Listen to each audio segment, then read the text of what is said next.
กรมโยธาธิการและผังเมืองโครงการศึกษาการพังทลายและป้องกันตลิ่งริมแม่น้ำตาปีแม่น้ำปากพนังและแม่น้ำตรังชื่อหลุมเจาะ TPT TPBS 232L กมลำน้ำ243บวก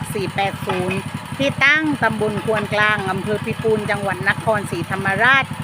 จะทำการถอนแคสซิ่ง